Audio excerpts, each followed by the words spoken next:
Oi, já que estamos aqui, já que as sincronicidades trouxeram-nos até este lugar do tempo, já que podemos olhar-nos olhos nos olhos e abordarmos aquelas questões que tocam a nossa alma, já que estamos face to face, que tal batermos um papo?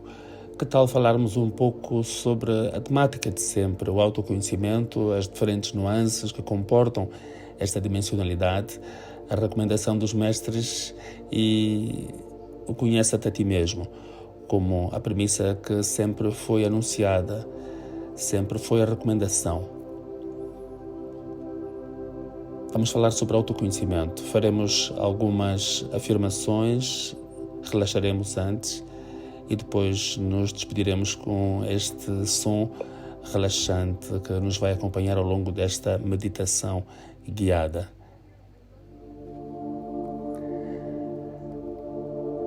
Autoconhecimento, as suas múltiplas faces, os seus benefícios, o mundo, como começa a ser encarado este desafio por parte dos seres humanos. E a boa nova é que toda esta temática ela é recorrente, na verdade. Ela tem sido o palco para abordagens múltiplas em diferentes etapas da nossa própria evolução. E isso traz consigo um conjunto de elementos que fortalecem a necessidade de pararmos e refletirmos um pouco sobre nós mesmos.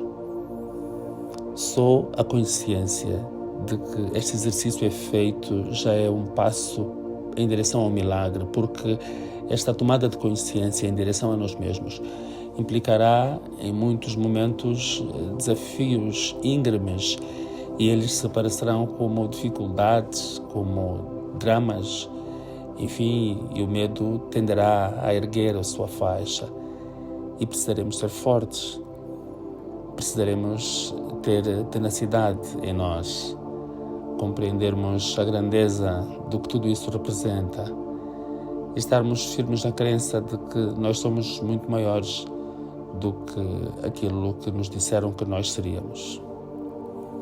Tudo o que nos é pedido é que tenhamos paciência para compreender que antes de a luz representar o benefício que ela representa por natureza própria, a luz, quando se acende naquele lugar onde sempre esteve escuro, o primeiro impacto que ela causará é medo.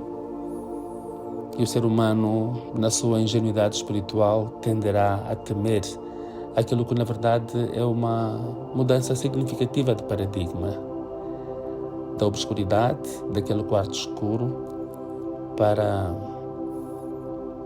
um lugar iluminado, onde os seres humanos podem olhar-se olhos nos olhos e compreender muito mais do que aquilo que as apalpadelas sobre a estrutura física do lugar, enfim, as regras estabelecidas com base na obscuridade, para percebermos que aquelas coisas foram feitas de modo honrado, sim, porém nós não sabíamos o que não sabíamos. Nós não sabíamos o que não sabíamos.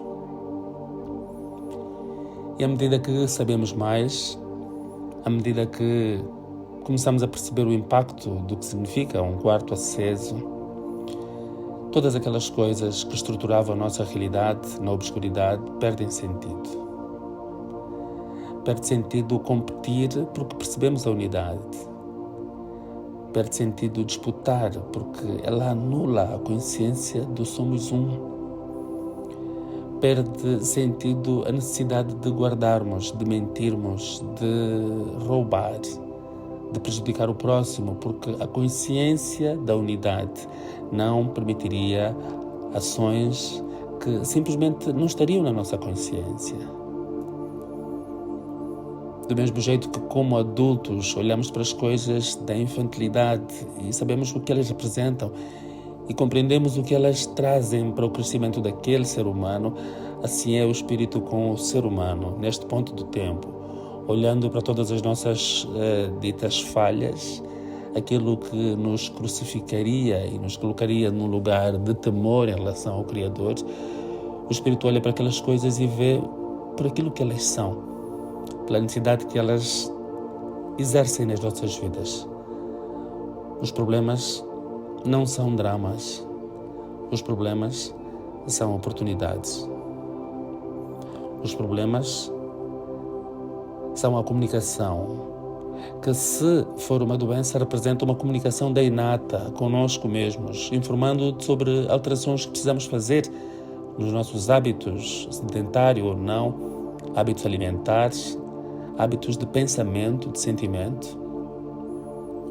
Pensamentos predominantemente numa baixa vibração trariam então à tona aquela saúde débil, aquele relacionamento difícil, aquele quadro relacional dramático.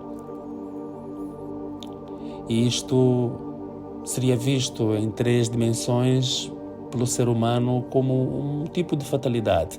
E facilmente poderíamos então chamar culpados para ingressar o rol de causadores daquele mal no qual nós somos a vítima absoluta, sem qualquer responsabilidade na geração daquelas circunstâncias.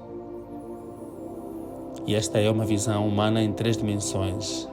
Esta é a forma como a criança de 7 ou 8 anos olharia para as dimensões, para as dificuldades, para os desafios da vida. Essas seriam